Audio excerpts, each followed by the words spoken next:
திட்டத்தை எதிர்த்தும் மீத்தேன் திட்டத்தை எதிர்த்தும் இன்று மிக பெரிய பிரம்மாண்டமான போராட்டம் நடைபெற்றது. இதில் குவைத் ஓட்டுநர் சேவை மையம் மட்டுமே கலந்து கொண்டது.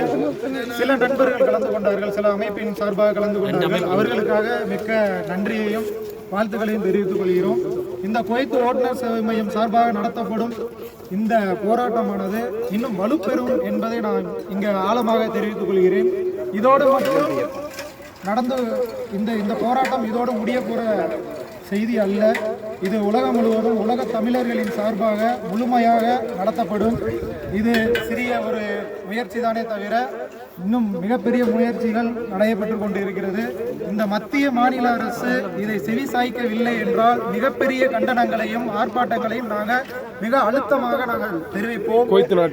இந்த குவைத்து நாட்டில் மொத்த தமிழர்களையும் இந்த அமைப்பு மூலியமாக மிகப்பெரிய போராட்டத்தை நாங்கள் அறிவித்து பின்பு இந்த மத்திய மாநில அரசை உண்மையாக கண்டிப்போம்.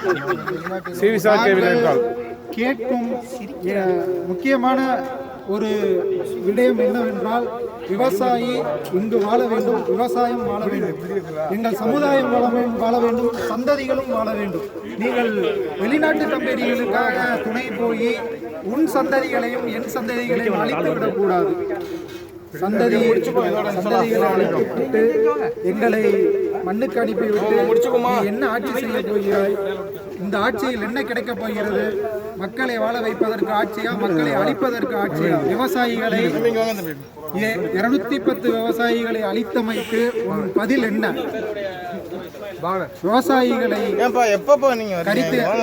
எலிக்கறி திங்க வைப்பதும், விவசாயிகளை கனமாக பார்ப்பதும், விவசாயிகளின் பட்டினி பசியாக போட்டு அறவழி போராட்டத்தை நீ பார்த்து கொண்டு இருக்கிறாய். நீ ஏசி ரூமில் இருப்பதும், கட்டுமெத்தில் வாழ்வதும், சொகுசான வாழ்க்கை வாழ்வதற்காகவும் நான் உங்களுக்கு ஓட்டு போடவில்லை.